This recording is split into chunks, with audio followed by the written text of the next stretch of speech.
Well, by rights, Tuesday's vote should have been completed months ago, but the complex financial, legal and political issues affecting the Telstra NBN deal has been a massive dead weight on proceedings. Even the explanatory notes that shareholders should have brushed up on before the vote run to almost 200 pretty dense pages. I spoke to Telstra CEO David Thodey as he was wrapping up the last of his lobbying efforts with investors. David Thodey, the shareholders meeting on Tuesday, just about zero chance of it failing, isn't there? Well, it's been a 2-year journey, Alan, and we've obviously gone through a lot of considerations through that process. So as we came to put the memorandum out to our shareholders, we're feeling very confident about the recommendation. And yes, the response from both institutional shareholders and generally the retail base has been very positive. I imagine one of the things they want to know, the shareholders, is what happens if the coalition wins the next election, which on the polls you'd have to say looks likely. What do you tell them? What's the answer? Well, it's actually a bigger question because in any contract you enter into over a 10 to 20 year period, there's lots of things that can change, both governments, network design, contractual terms and conditions. So having flexibility in the future of the contract has been a really high priority for us to consider. Would you go as far as to say that it's kind of a poison pill for the coalition if they win the election in 2013? When they're saying they're going to not repeal it, but they're going to certainly change it, does it become difficult for them to change it? Look, I think there's obviously legislation has been passed, and they will have to work within that legislation or change legislation, and therefore to change legislation would take quite a long time to do it.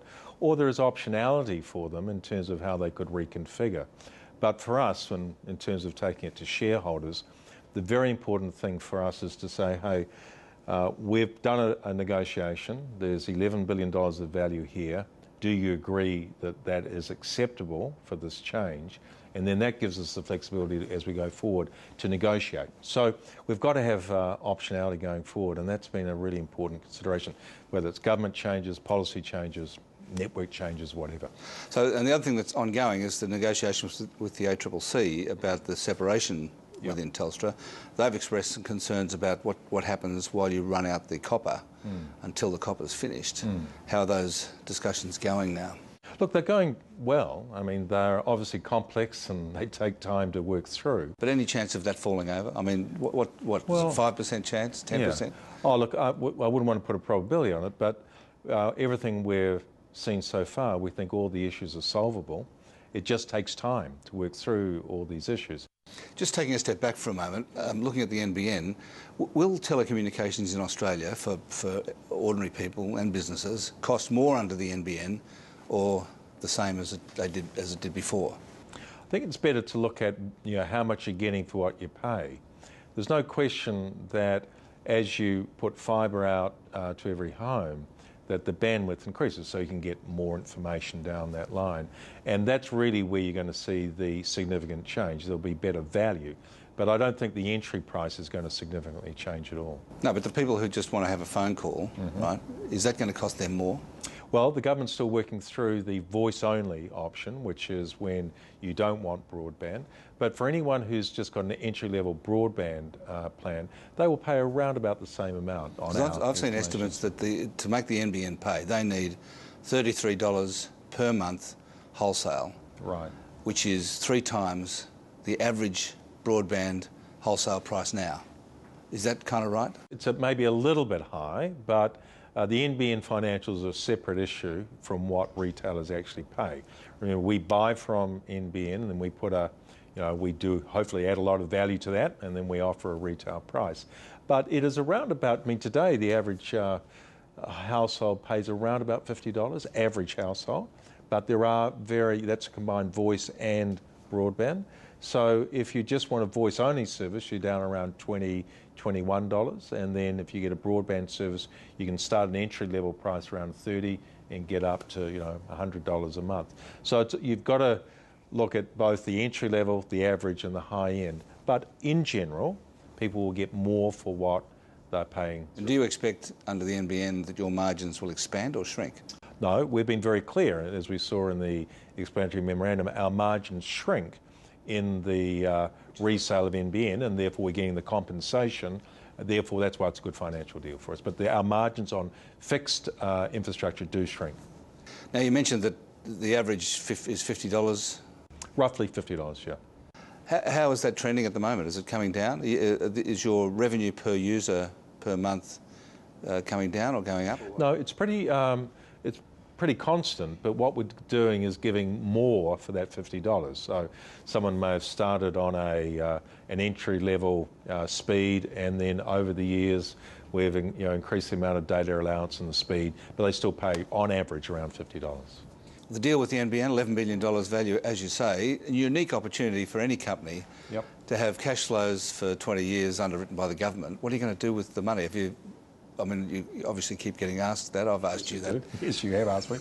But the split, I guess the fundamental question is the strategic split between investing in the business and giving it back to shareholders. That's the question, and we haven't decided yet, and that's one of the things that the board's been very clear about, which is, this is called capital management. Firstly, your point's right. Our cash flows do increase over the 3 to 5 year period. And the question is, what do we do with that excess cash?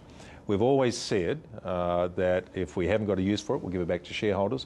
But we have not declared that. We've said to shareholders that early next year we'll come out with our capital management strategy, and that'll give clarity to what we plan to do. But you're right, there's two different options. You could give it all back to shareholders, or if we think it's right, reinvest in new businesses that we're going to give us longer term returns. So when you come out with your capital management strategy, will you be specific about how much of the cash that's coming to you will be given back to shareholders? Yes, we will be. If on the basis we make that decision. But we do want to give some clarity because for the company, I think we feel a great responsibility to our shareholders, both retail and institutional, in terms of giving the picture of what we think the future looks like. So yes, we will be. Because there's a long history of Telstra throwing money away on various investments overseas and so on. I'd say it was the industry, not just Telstra. Not just Telstra, but I guess one of the things you'd have to do if you were going to reinvest the capital, you'd need to rebuild credibility, perhaps, to persuade shareholders that they think it is a good idea. Well, absolutely, and I think I'd have to be convinced firstly that it's the right thing to do. There's no question that as we look out over the 10-year period, we've got to start to build new sources of revenue and value for shareholders because we're losing or moving a lot of value from our fixed network into other areas. So we need to consider that.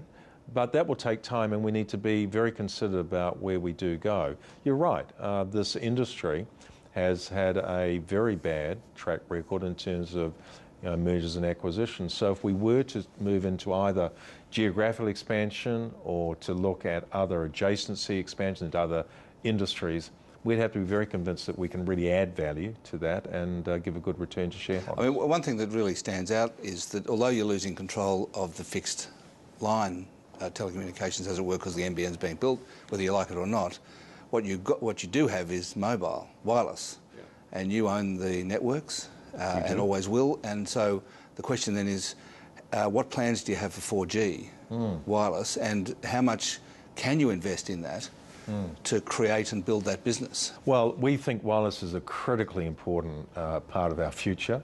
You would have seen that we've announced the first 4G network in Australia, and it's going very well.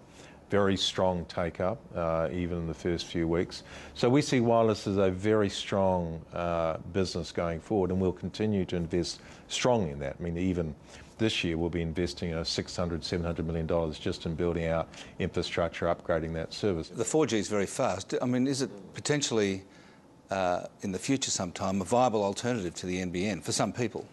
Oh, look, it's an alternative, unquestionably. It's not a substitute, though. We would like everyone to have a fixed line connection and a wireless connection as well.